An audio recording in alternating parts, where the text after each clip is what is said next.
At the midpoint on the journey of life, I found myself in a dark forest, for the clear path was lost.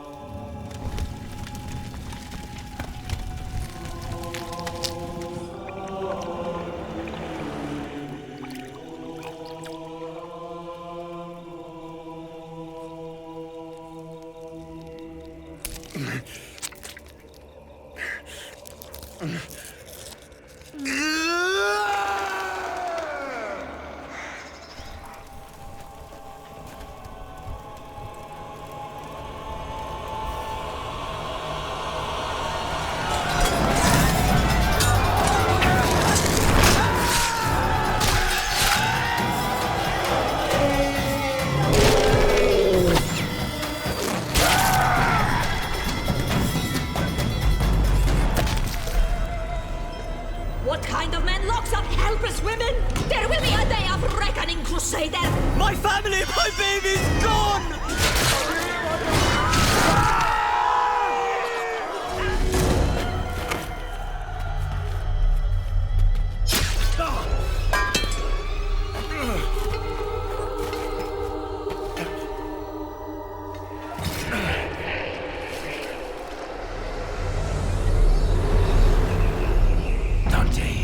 Fate is decided.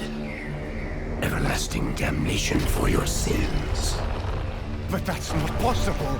The bishop assured us. Come, face eternity. Soon you'll be joined by those whose lives you have ruined, whose souls you have damned. I will not let my sins damn those dear to me.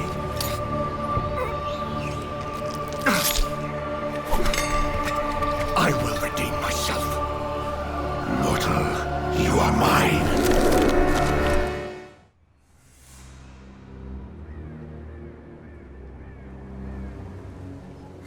The bishop said our cause was holy. Holy had nothing to do with it. After 3 years of the cold hatred with which that savage war fed itself, I longed for the warmth of my devoted Beatrice, for the chance to redeem the past, to start again.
I told him you would come for me.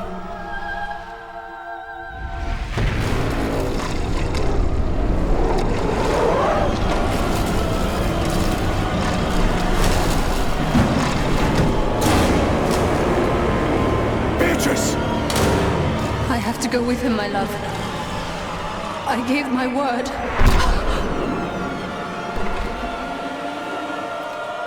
Beatrice!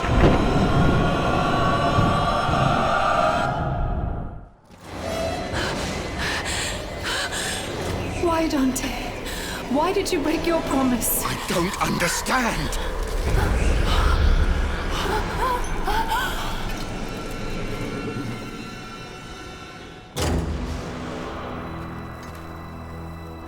The beast has turned me back. Help me before my pulse and veins tremble.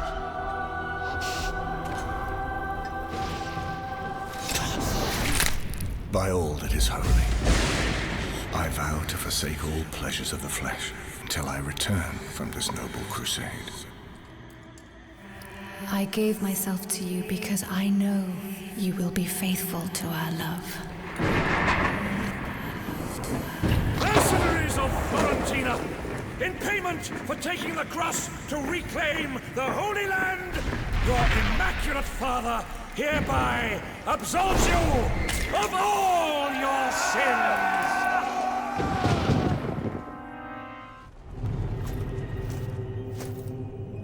Have pity on me, whatever you are. A lady called. I prayed for her to command me.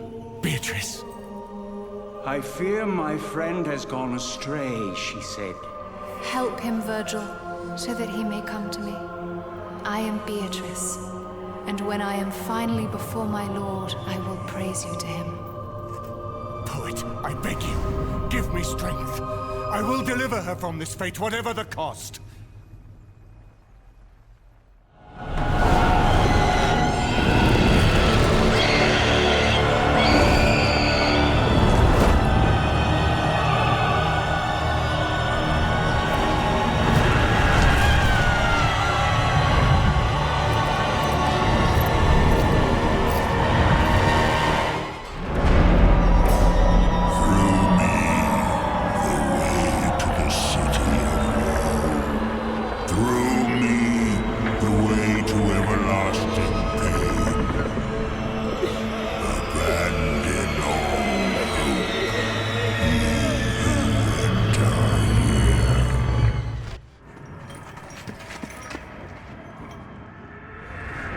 By all that is holy, I vow to forsake all pleasures of the flesh till I return from this noble crusade.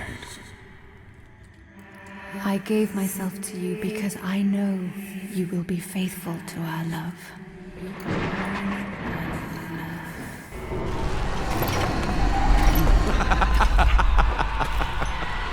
You should have been true to this sweet young thing. Instead, it's me who gets the prize. Let her go. She's innocent. Not for long. I belong to him now. You've only yourself to blame, holy warrior. You don't deserve such a faithful, pious young lady.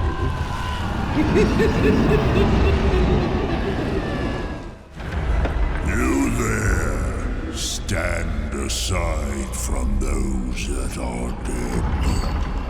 Where is Beatrice? She made a very foolish wager. Take me to her! My life, my soul for her return! You fool, those belong to us already.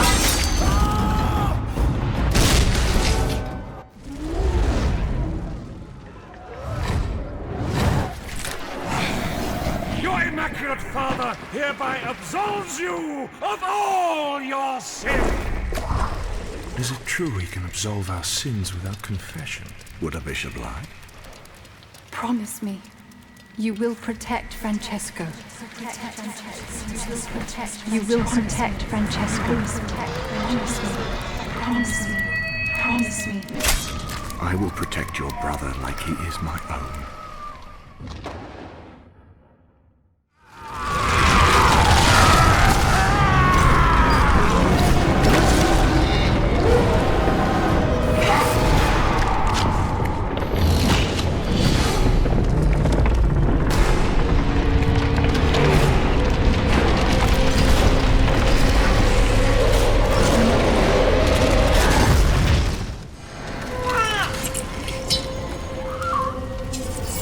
I saw a fire that overcame a half-world of darkness. Saladin, the legendary Kurd who reclaimed the holy city, from whom even the brave Lionheart could not wrest it back.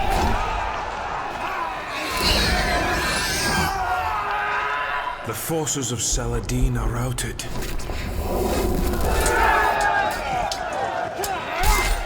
Dante, do you hear me? We have taken the city.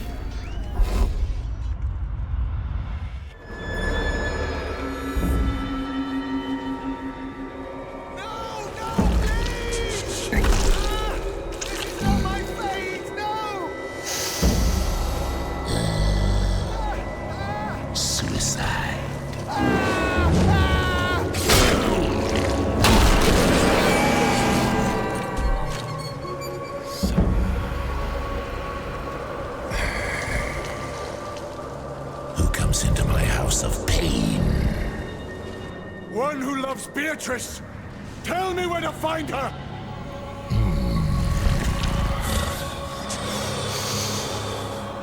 I smell only a traitor, glutton, murderer. Sniff again! How dare you presume to speak with the judge of the dead! Virtue is nothing.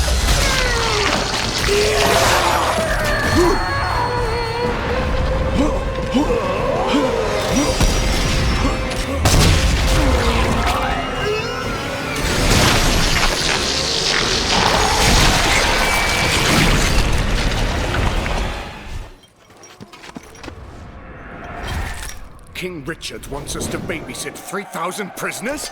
That is the king's command? He intends to negotiate the exchange of these prisoners for the return of the true cross. Negotiate with heretics? I can comfort you if you let my brother go. I have a woman in Florence. Dante, don't. Let me comfort you.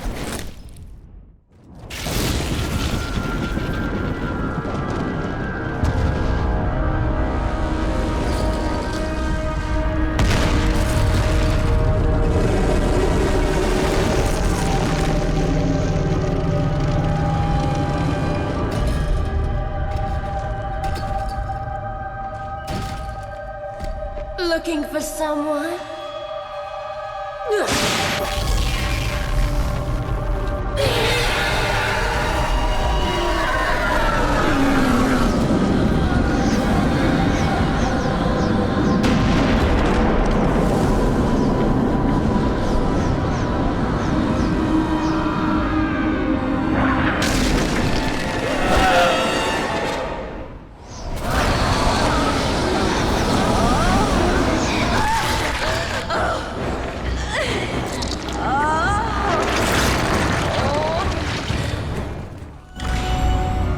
Beatrice!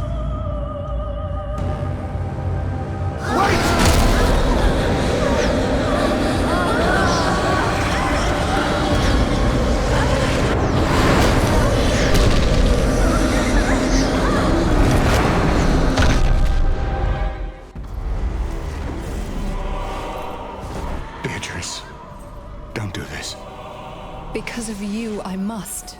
I would never do anything to cause this. Oh, but you did cause this. Let me refresh your memory. Look into your beloved's eyes, Dante. Look.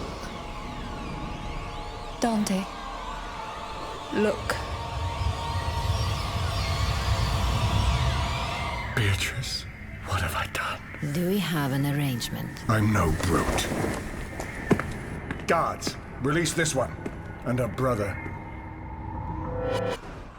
You broke your promise.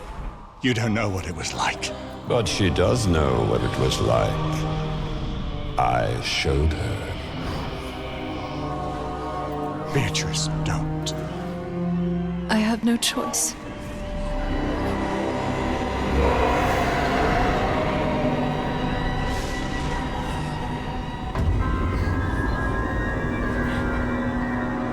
So your girl left you for Lucifer? My faults are mine, but she doesn't deserve this! I have to set things right! Give up the little bitch, Dante. Once this dirty business is complete, and Lucifer's way home is reopened, her part in this play will seem so small. I don't understand. Of course you don't. You just gave up the keys to the kingdom. And for what? The tits of a slave girl. Damn you! Too late for that. And now to give Lucifer the time he needs.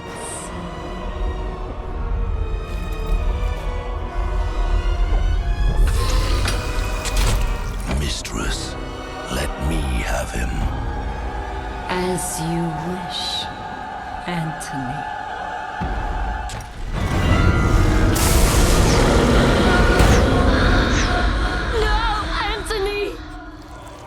Said we would be together for all eternity. Anthony. It wasn't supposed to end like this. We had a deal.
Dante, what are you doing?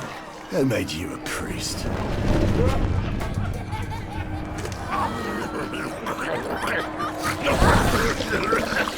Who made you a priest?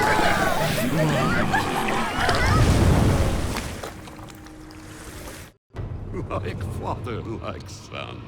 You think you're above reproach for your sins.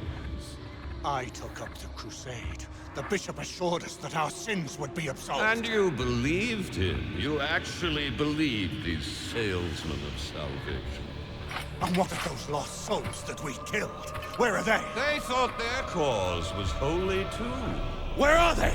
Why do I not find them damned in the Inferno? Because this isn't their hell. It's yours.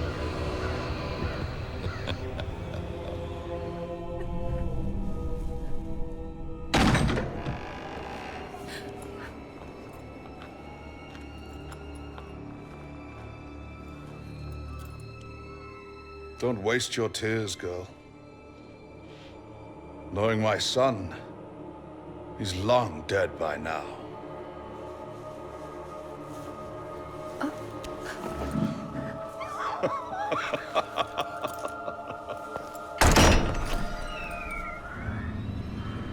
You dare enter my home!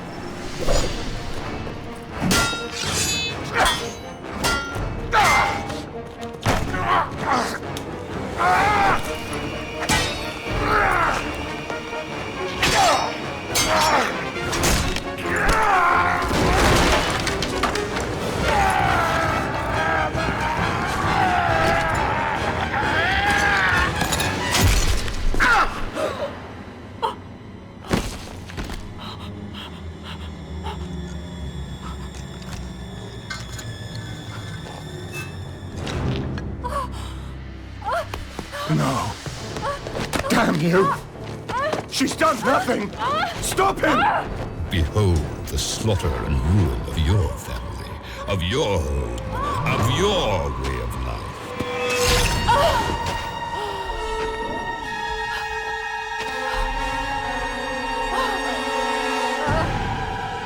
How does it feel when it's your own?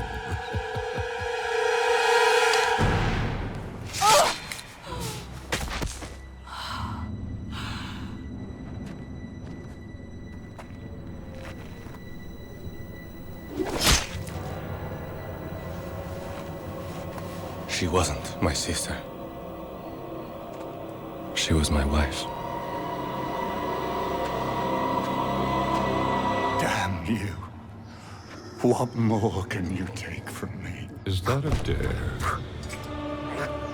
What more?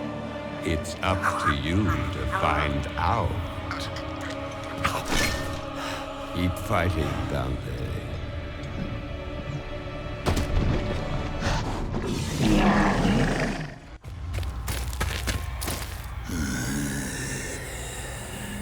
Father?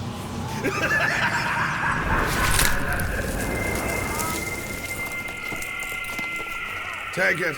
Take it all. How will I feed my family? That's not my problem. I have friends to entertain.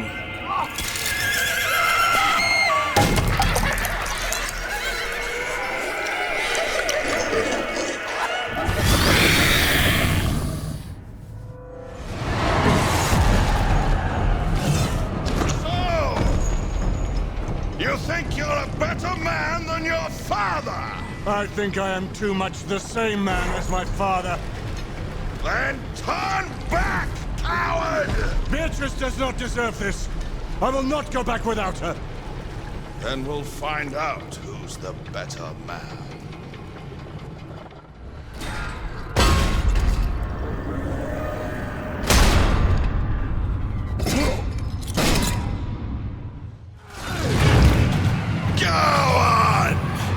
Use me as an excuse! Blame me for everything! You're so full of greed and hate. Is that all you had to offer me? I'm not responsible for the man you are! And I will not be damned like you.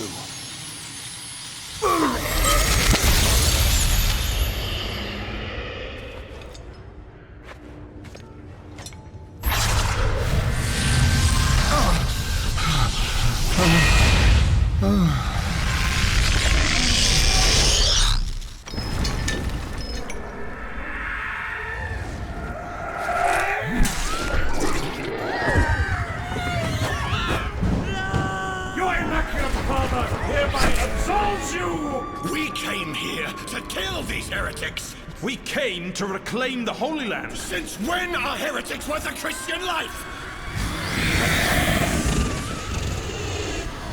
Enough!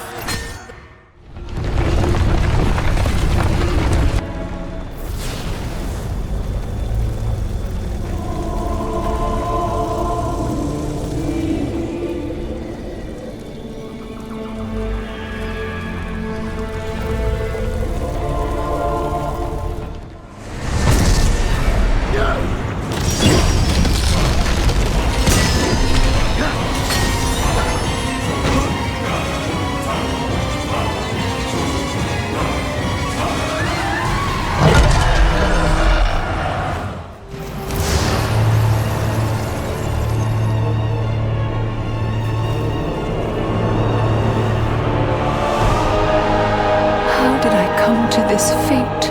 I do believe we have a deal. Why has Dante forsaken me?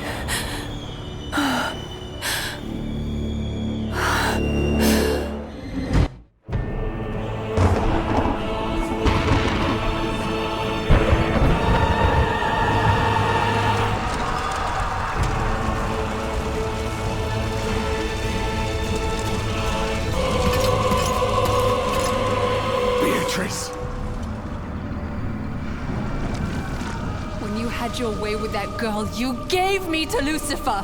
She wagered her soul that you would be faithful. Her faith in you was very touching, so I thought, just the girl for me.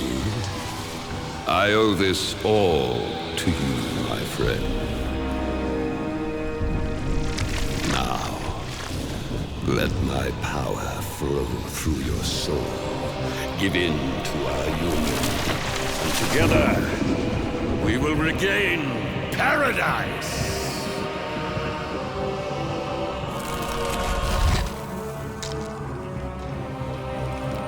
Don't do it.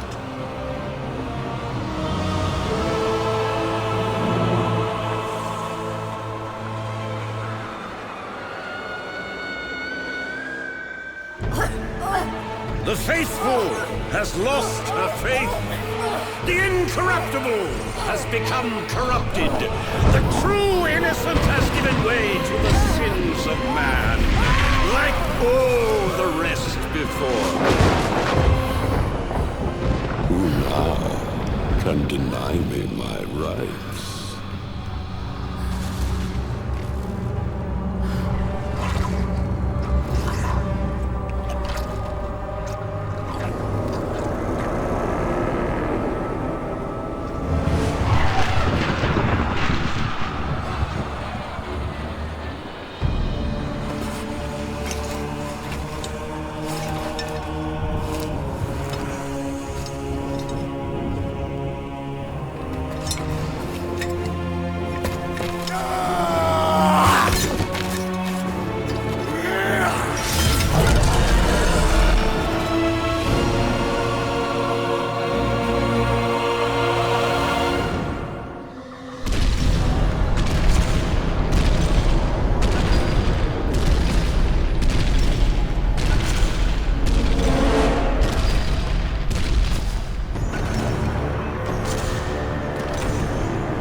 We moved toward the city, secure in our holy cause, and beheld such a fortress.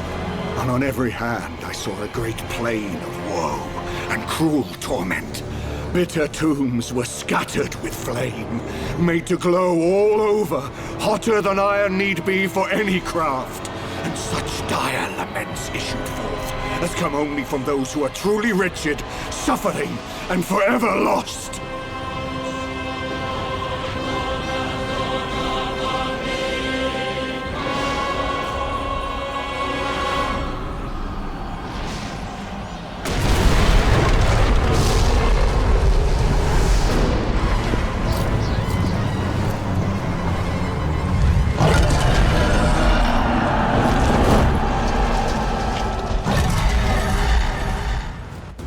Why do you break me? Have you no pity? Mother. No. When the soul quits a body from which it has uprooted itself, Minos judges it to the seventh circle. There, it sprouts, shoots up like a sapling. No body, only the pain. For it is unjust that any soul possess that of which it has robbed itself. But you don't belong here, Mother. You died of the fever.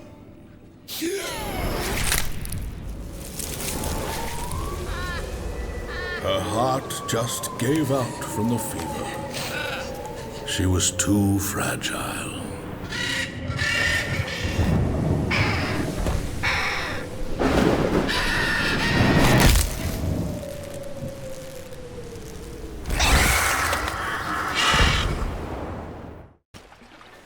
I despised your father's cruelty, but I was too weak to defy him. And so I took my own life. And you learned his ways. Forgive me. The fault is mine. I had not the courage to protect you. Can you forgive me? I should have.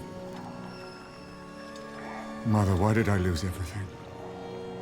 Some men change, son. Others become the man they once were, the man they wish to be. Beatrice was all I had. Why did I betray her? It is too late for us, son. There is still time for her. Absolve me.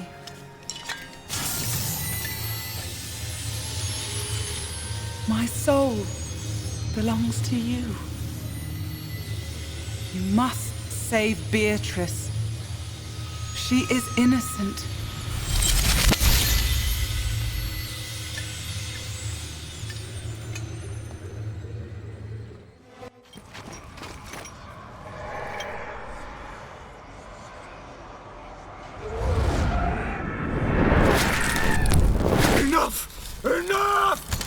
No! It is not for us to decide the fate of these souls! What souls? That is why we fight. They are not us! Fight with me, Crusaders! Spill the blood of heathens! There is no shame! Their souls are already lost!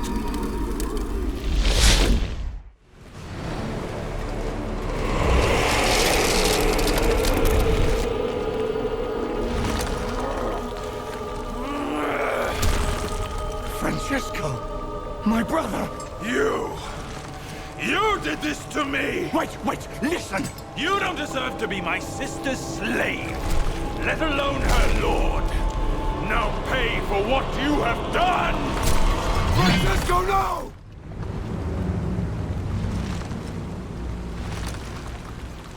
Our deeds were done in the name of God.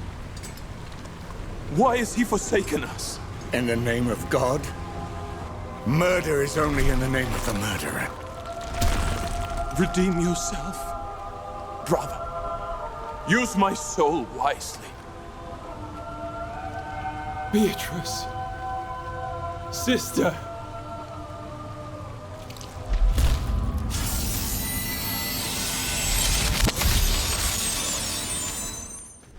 There is a place in hell called the Malabulge.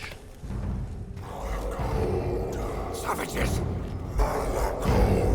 Come and face me!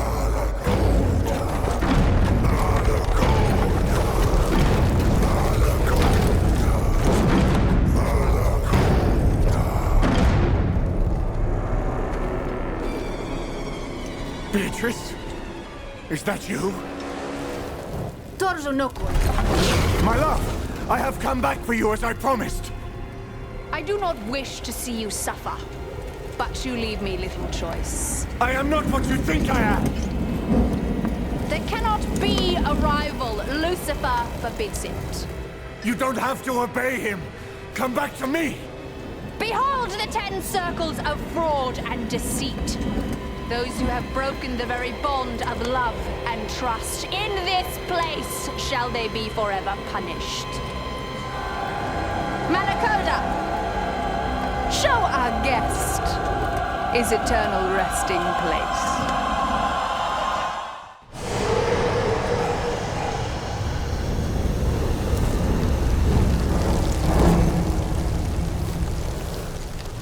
Beatrice, stop this. I have faced all my sins, and I am ready to take you home. All your sins? I think not. Look into the 9th circle of hell. Look into the dark, cold realm of the traitors.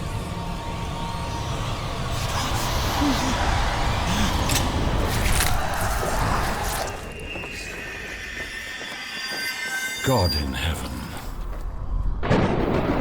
Who is responsible for this? Take care of my sister. I am responsible. Hang him. Prepare to march tonight. When the noble Saladin learns of this atrocity, He will bring forth the forces of hell. Beatrice, I will protect you.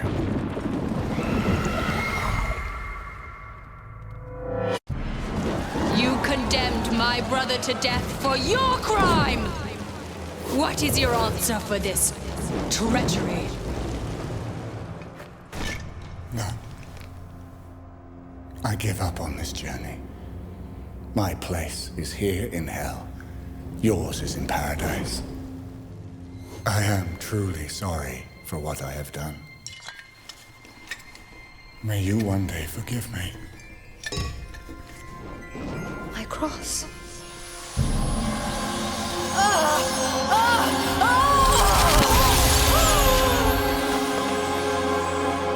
Beatrice.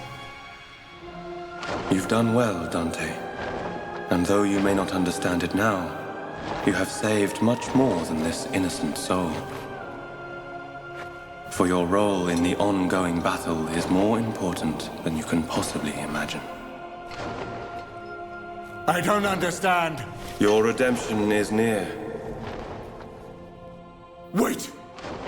I have to take care of her!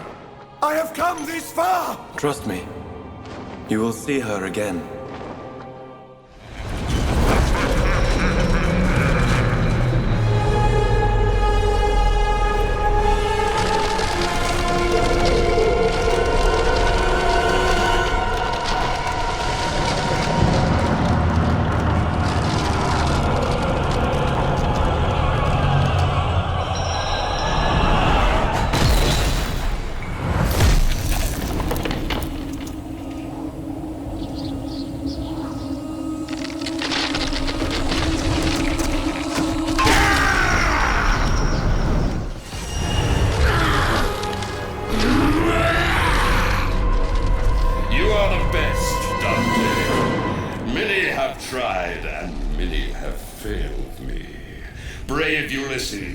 The great Alexander, Attila, Lancelot.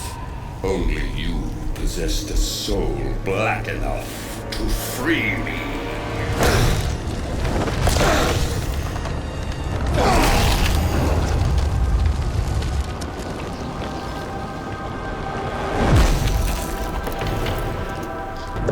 I gave my soul to free Beatrice, not you. Did you really think this was all about the girl?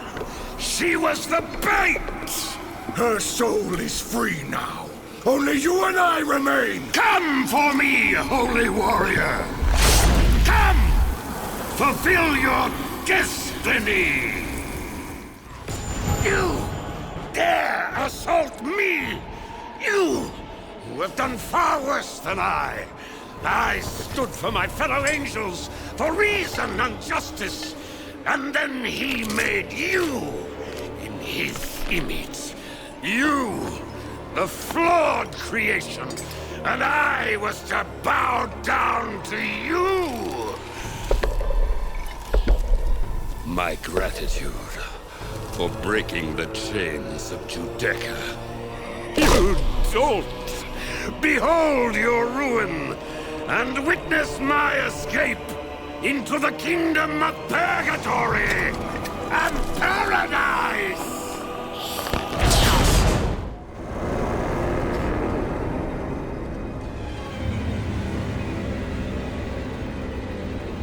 Wait!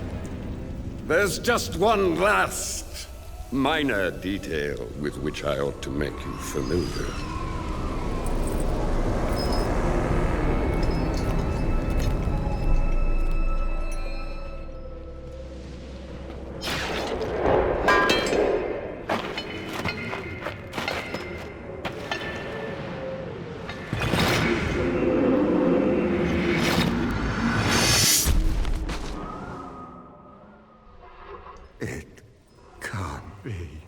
You're dead, Dante.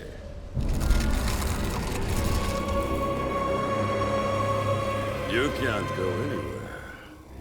Not a single soul may leave this place. It is forbidden by him. I am so sick of you.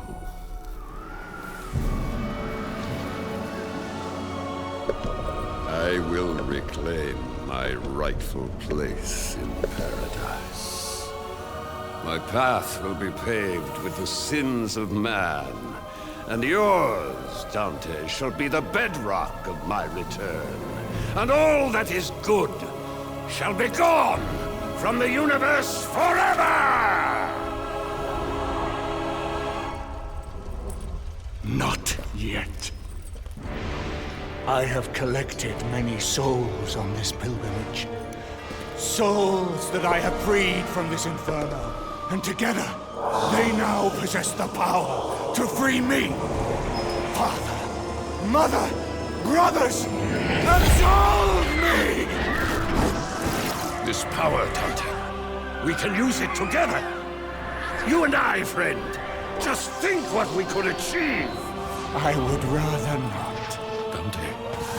I can reunite you with Beatrice. Together, we will rule the three kingdoms of the afterlife. It's not going to happen.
Dante.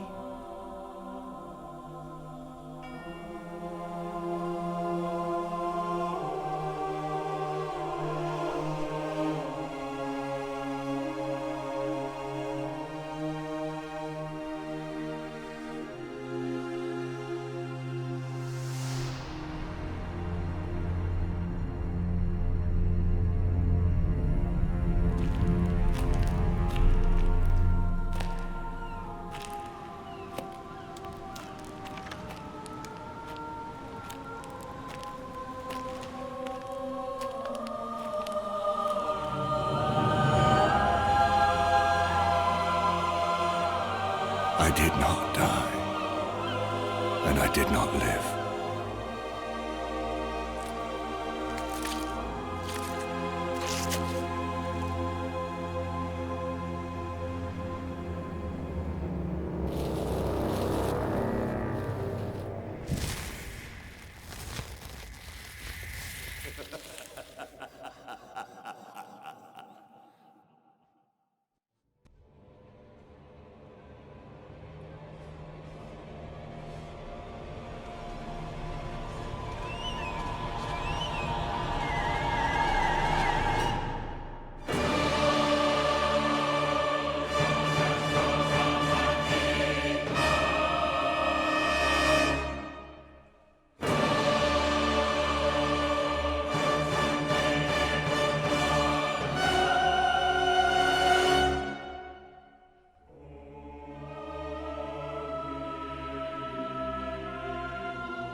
Most people are interested to know what happens when we die.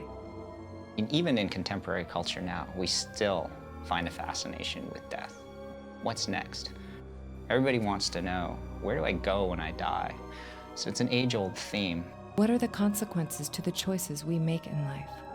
That is what Dante's Inferno explores, dealing with the consequences to the choices we make in life.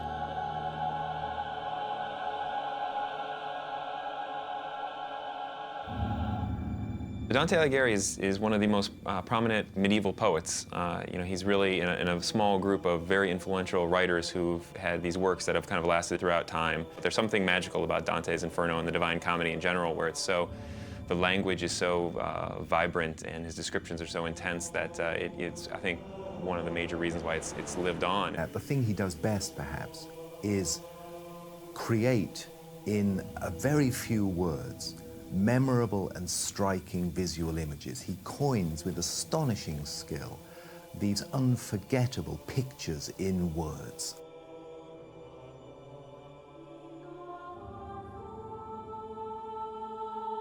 Really the central figure of the Divine Comedy and one of the central figures in Dante's personal and spiritual life is Beatrice Portinari. We don't know a ton about her. We do know that the two of them met at a party when they were both 9 years old. And Dante admired her from afar. He claimed he fell in love with her at first sight when they were 9 years old. And he is said to have written after he saw her again that she smiled at him.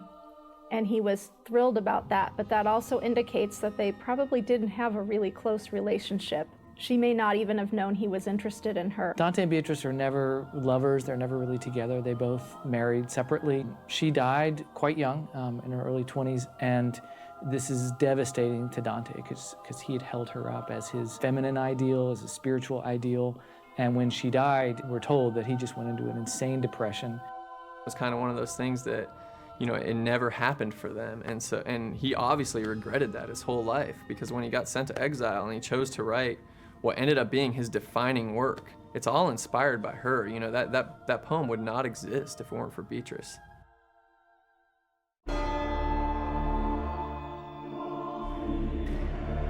And one of the big things that I think made the Divine Comedy so significant for its time is that it was written in the common vernacular of Italian.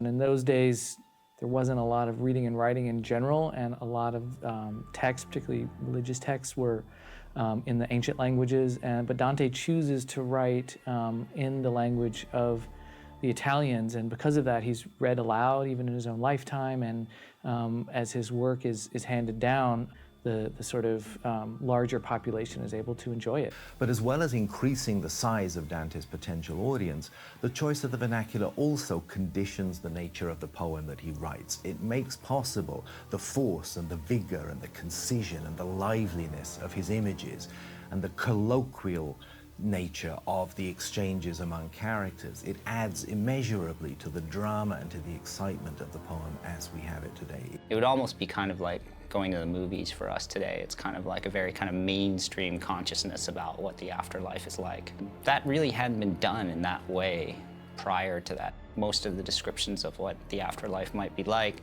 were really received on very sort of disciplined religious terms, if you will. After the invention of the printing press in 1440, we see the first appearance of the Divine Comedy in print, as opposed to in manuscript form. People could pick it up and read it, and it was a ton of people read it, and actually people thought that it was almost an extension of the Bible. They thought that it was true. Very cleverly, he casts himself in the poem. He's the main character. It's a first-person piece of literature, which is very unique for the time. Him putting himself there and speaking to people that he knows and political figures that he knows a lot about, or mythological figures that he spent a lot of time researching and knew a lot about. It makes it all come to life in an amazing way that doesn't feel like a flight of fantasy. It feels like he actually went there. That's, I think, probably that's kind of the war of the worlds of the time or whatever, kind of fooling people, think, did he really go there? Did he have this experience? There isn't really a description of hell in the way that our contemporary culture imagines hell to be. It was really Dante Alighieri, in a way, in the way he had written about hell and described it, somehow has become kind of a permanent mainstay in the way we imagine hell to be. And in the Divine Comedy, what Dante is trying to do is fuse the art of his poetry with the substance of his ideas about human life and about the life to come. So he's trying to create a verbal artifact which will have such an impression on its reader that not only will the reader step back and say, gosh, that's beautiful, but he or she will also say, wow, that makes you think.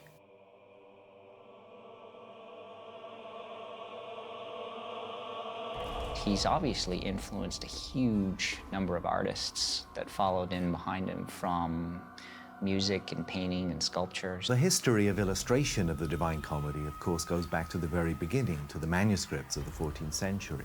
And there's a long tradition since then of interpretation and response to the text of the poem. The interesting thing is that this wonderful array of visual response to Dante all comes from the same source. All these artists, after all, are working with the same text. So around the time that Delacroix is really kind of pushing that romantic era on the continent across the channel, in England, a guy named William Blake really becomes almost the central figure for reinventing Dante. He's very forward-thinking in terms of kind of bringing his madness to his work. He spends, like many other artists, his life working on Dante, and he literally was painting one of the watercolors from Dante on the day that he died. So he worked on it all the way up to his death, much like Rodin. And the idea that, you know, the Rodin's The Thinker, one of the world's most famous statues, that is Dante Alighieri, you know, contemplating the gates of hell, I think is a fascinating statement of, you know, something that everybody knows that statue. You look at it, you know, around the world, everyone knows who the thinker is. And to have that be, you know, a portrait of Dante Alighieri, I think really says something, speaks to the importance of his work and how that's carried through, you know, to modern times. It's cold. I thought hell was supposed to be hot. Hell is a complicated and nuanced place that transcends cliches, Dante. Oh, you don't say. I was totally expecting to see demons and tortures and bondage stuff and, I don't know, like rubber and chicks in stiletto heels. This is hell, Dante, not your personal fantasy.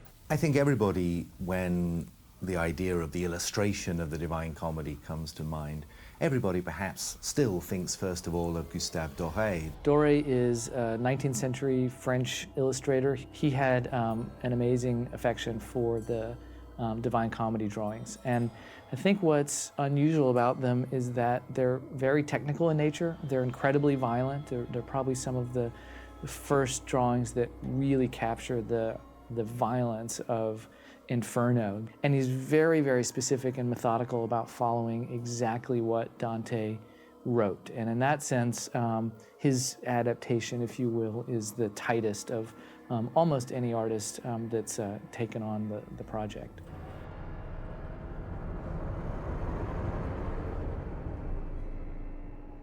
One of the things that's really interesting about Dante is that obviously it's an amazing artistic and intellectual achievement, but it's also always been commercially viable. And you know, in the 20th century, we've even seen Disney and, of course, Electronic Arts now sort of using Dante as a platform to create entertainment experiences that are going to sell. He's always been both, you know, kind of that artist favorite, but also something that's commercially viable. He is remembered, and he is continually brought up again and again in culture, and high culture, and pop culture. The game project has made a lot of people interested in Dante again, and that with each kind of new adaptation or new tweak on the Divine Comedy, there's a kind of resurgence in people finding out about him and about his life and about the poem.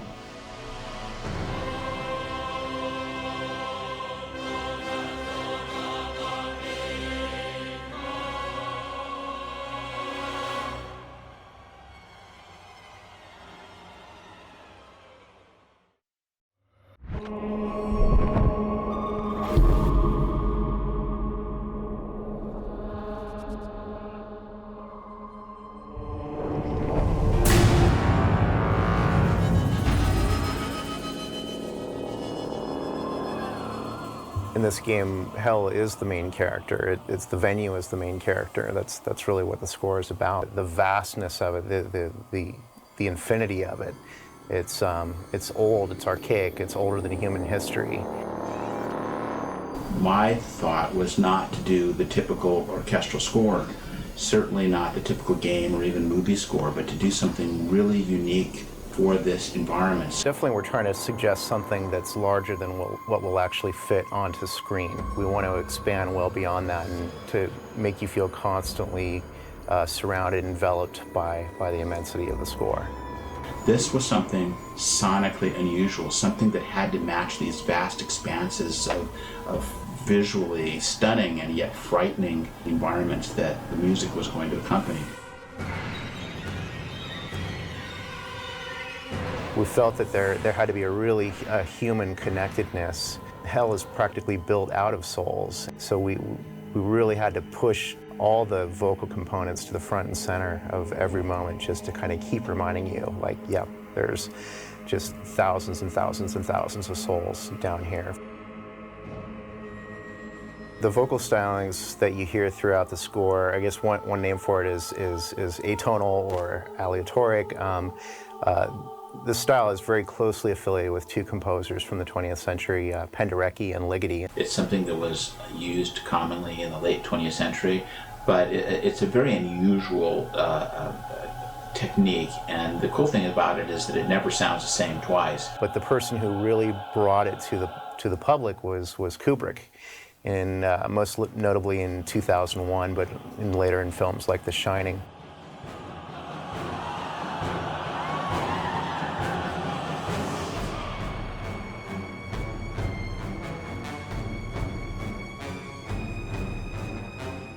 We used Enochian as the language for Dante's Inferno because some believe that it is both the language of heaven and hell. But over the centuries since then, it's come to have a darker, demonic meaning. The sound is very chaotic, and you might think that we just kind of wing it with the chorus and tell them, do some wailing here and there, but the exact opposite is true. It's the score is really, really specific notes. So here, you can hear the trumpets.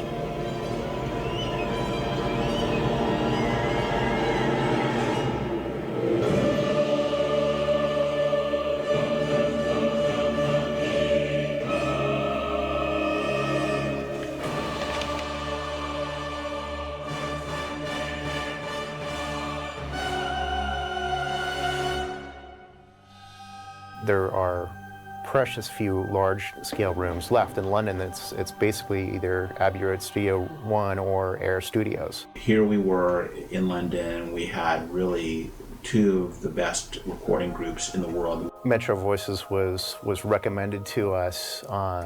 We knew we were going to be recording in London, and they're well known for their film work. Some of the Harry Potter films, 300. Abbey Road, of course, famous for recording the Beatles, also has one of the great large orchestral sound stages in the world. We chose Abbey Road partially because, well, there's just not that many large rooms left. We knew we needed a large room to kind of achieve just the bombast of the score. It's a huge studio, it's a vast space, and the wonderful thing about that is that the room ambience is able to blossom.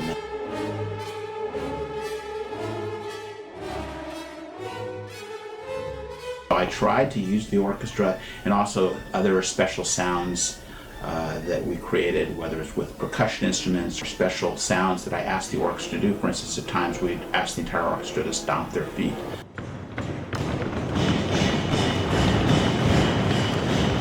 One of the key things to remember about how pro these musicians are is that there is no rehearsal time. They're looking at the score for the very first time.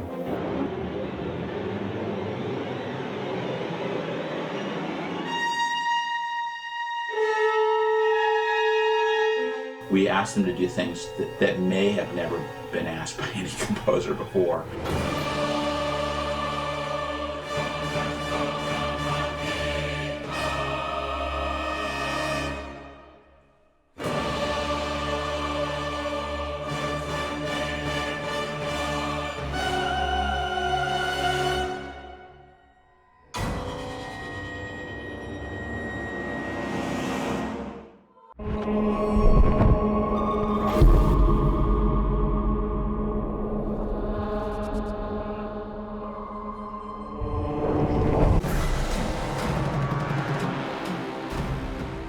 The whole concept of unbaptized children in hell really comes from the kind of medieval belief system that children who die before they're baptized, they'll spend eternity in limbo, which is the first circle of hell, and it's kind of the perpetual waiting room of eternity. The design itself, early on, we had a pretty small team, and we contracted with Wayne Barlow. One of Wayne's great contributions to the whole character design was bringing in the umbilical cord and the placenta, and it was just super creepy, and then just, you know, very, very Wayne Barlow. And then someone came up with, how about we sever the arms and the bone goes into a blade? And they attack you as this large pack. Suddenly, when the babies were cooing and giggling as they were chasing, and then when you started hacking at them with your scythe and they started crying like babies do, it became much more real and much more disturbing, and wow, I'm attacking babies. The introduction of the baby was important to me. When you walk in that room in limbo and you see the baby for the first time, I really wanted that to be believable as a baby, sort of like a toddler look to it. And anybody that's got kids knows that there's just a very unique way that they walk. And I just didn't think hand animating that, as good animators as we have, was gonna do it. And I really wanted to motion capture a toddler to just get that walk. When Jordan first approached me about using Mario in a game, he was just really thinking out loud. And we started to talk about it very casually, not even knowing if it was actually gonna be a possibility. It was just an idea. JK brought in his son to play one of the roles. It's an unbaptized baby. Typically, we don't capture a ton of infants or young children, so it is a challenge in itself. It took like an hour for the crew to put all those marks on him. He was so patient. I was such a proud mama. To have an 18-month-old baby on the set, dressed up in the mocap suit, was just such a treat for everybody. It's just not something anybody on the set had ever really seen before or done before. So it was a treat, and it just made that day kind of a little more fun than any other day. I just thought it was actually kind of the different thing that you do with your family instead of just a typical stroll in the mall or outing at the park. I thought that's pretty awesome. Only thing as a mom was for me to make sure that he will not touch the hundreds and thousands of cameras all around him. And you know, that was pretty stressful, but fun and surreal. It worked out really, really well today, and I think everybody was kind of happy about that because they didn't know what to expect. So we may actually have an actor on our hands. I think the bug might have caught him, you know? I saw a fire that overcame a half-world of darkness.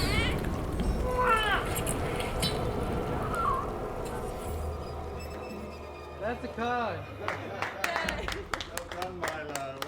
It's a weird idea that babies would be in hell, and so our babies are definitely pretty upset about their fate, and they're going to attack the player. They're mad, and they're going to swarm him, and it'll get pretty crazy. But in that first moment when they kind of climb out and they start walking toward Dante, I definitely want people to be a little bit confused about whether they're supposed to attack or wait and see, or just sort of think about how they feel about it.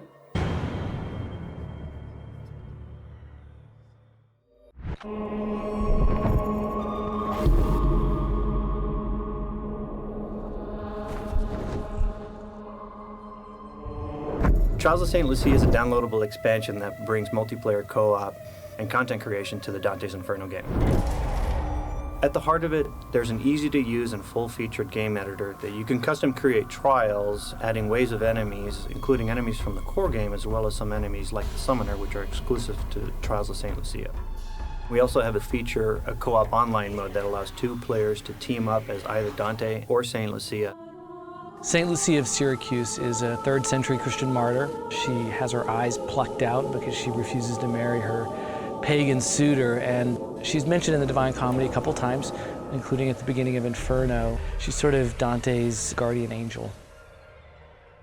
Because the trials exist on our online service, players can download them, rate the trials as well as the creators, who then individually score on the leaderboards.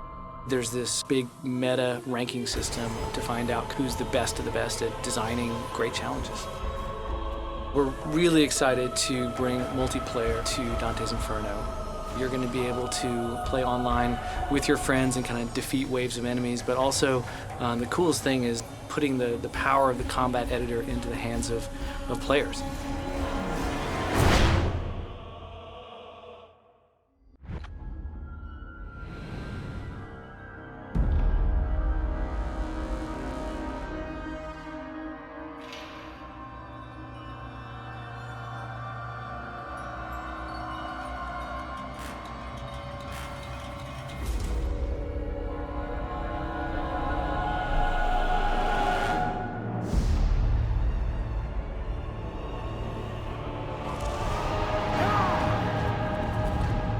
Beatrice, I'm coming home.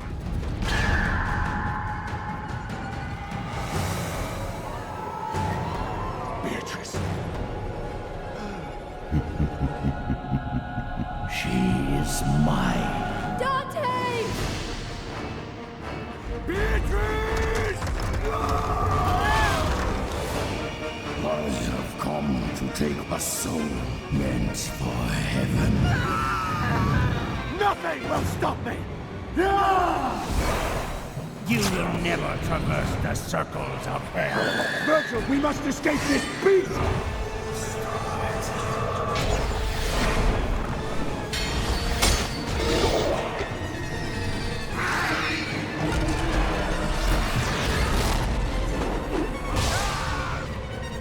I fear nothing.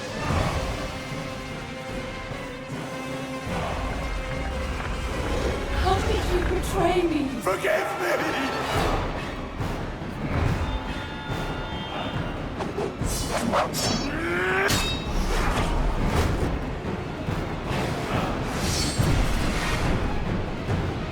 Dante!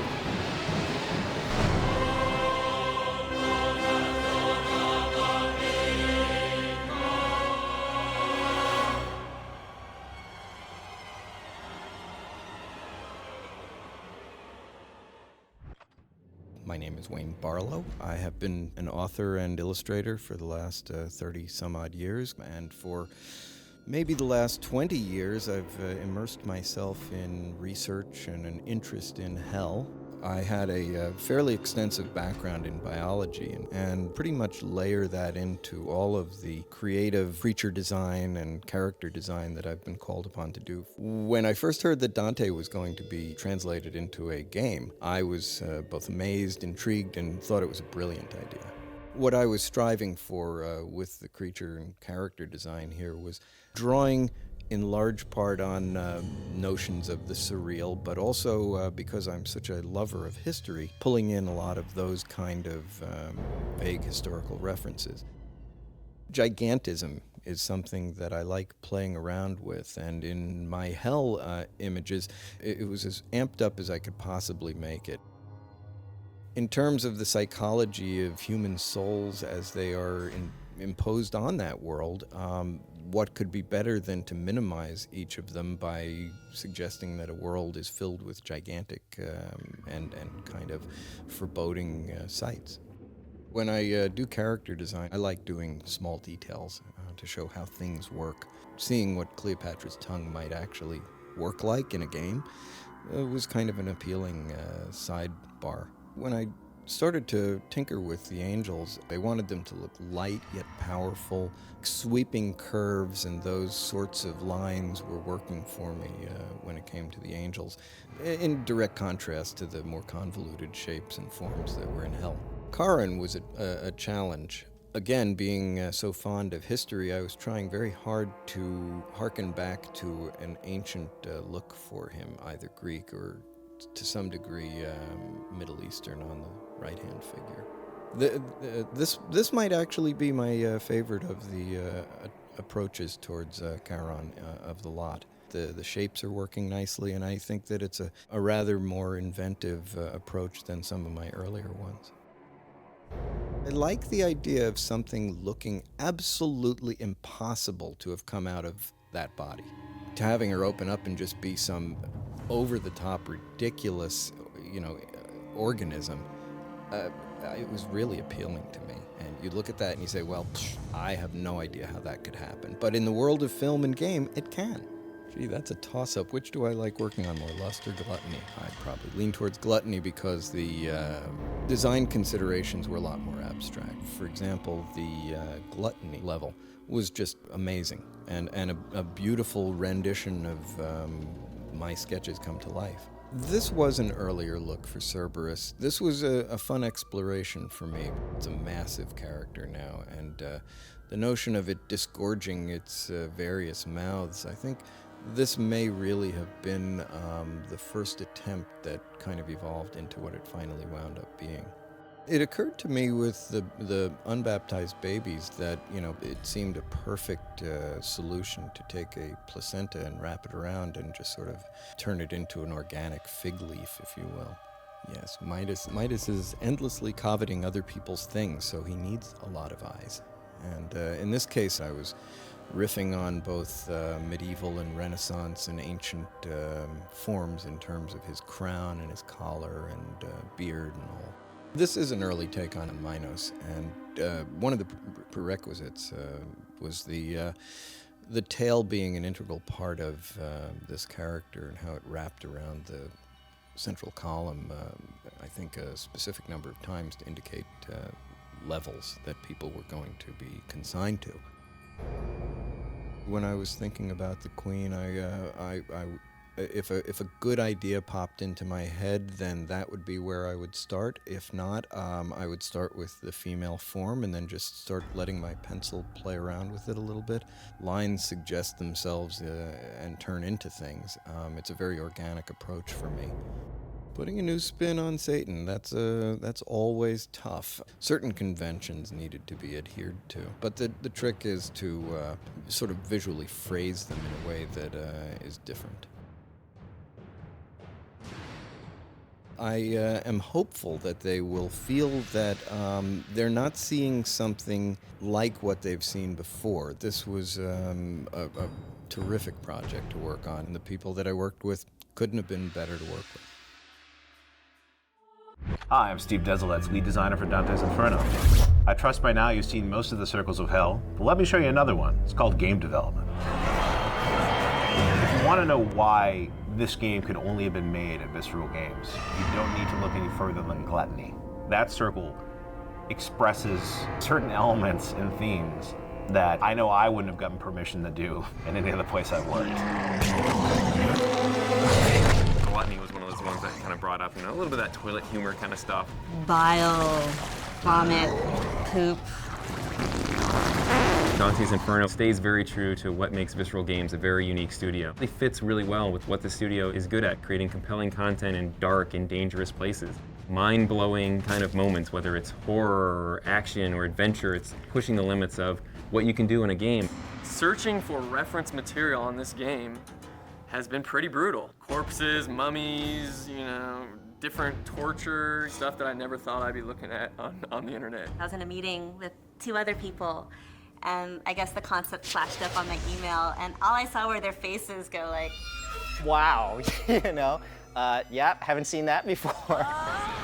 This isn't really a term that applies to our team. I myself have 2 giant crosses on my desk. We use those every time we reference a cross move, you know? I should put it around my chain and just like walk around all day blessing people.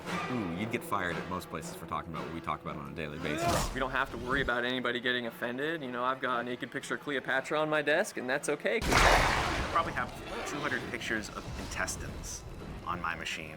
I keep asking EA to allow us to set things on fire in the parking lot, but they won't let us do it. Defecation, bodies cut in half. There have been some emails sent out that... Sometimes you'll come into work and like you'll go to the kitchen to get coffee and there's just like some guy over there like with a broomstick and he's looking at himself in the mirror like doing this or going, you know. We actually bought a scythe from a farming shop, you know, farmers, you know, monthly or whatever. So we bought this scythe. As soon as we got the scythe's got the little handles, like, no, this ain't gonna work. No, the scythe they got in the mail, I think, was kind of like a little small. Yeah, we actually use a hockey stick for, you know, the scythe stand-in while we're acting out. there'll be sort of an open conference room place and there's sort of fake fighting. I kind of hope that no one gets hurt.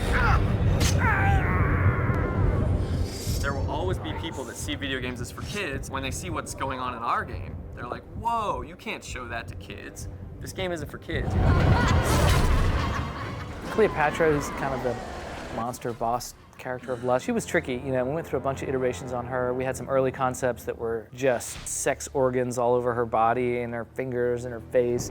Ultimately not a character that I think would have served the game. One of the things we added to our game was what we call ribbon technology. Elements in the game, such as, you know, the tapestry that's attached to Dante, the ribbons that come from his wrist, are full physics objects, and so Lucifer got his use of ribbons in a very unique area. He's quite naked, and we have some pretty sweet technology to make that as high-tech as possible. Lots of dangling going on. And you've got two guys, a technical guy and a modeler, both sat there, you know. Can you see the dangle though? Is it dangling enough? Is it dangling realistically? There was many days spent on doing that. We had like arguments on size. We were going back and forth, and I personally pushed for like really, really large size. Let's just say that some of the team members had some fun late at night playing with those values. I had it like dragging beneath him, like it was like a donkey. Like he was just scraping it along the ground, and then he starts flying, and it's like dangling in the air and waving around. And it was in there for a little while because I accidentally submitted it. By accident. It's gotten so gross that, you know, there's no outgrossing each other.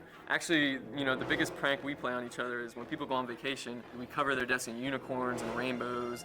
Maybe it's called cornify. There's an official word for it. You walk through the gates of hell to get to where we work. And you go to Wes's desk and it's covered in unicorns. What is hell? What's it going to be like? Early on, we were just kind of, you know, joking around. You know, we could make a game just filled with tons of cubicles and call it a day. We thought about maybe having our take on the shades, maybe putting people to piss us off down into hell. Sitting in a dentist's chair. No hate mails yet, but we're kind of hoping for some. We actually haven't received any of that. I mean, we've seen sort of the forum flames, but that's going to come from anything that's on the internet. No hate mail. No. Some people have been a little, I guess, surprised that this is something I would want to do. What comes after hell? Well, you know, we're truthful to the poem, so there's some hints there, certainly. Dante wrote about Purgatorio, the 7 deadly sins, it's the Garden of Eden. There is, you know, stuff that's just as iconic as what we saw in the Inferno. It doesn't take a wild imagination to think where we're going to go with this next.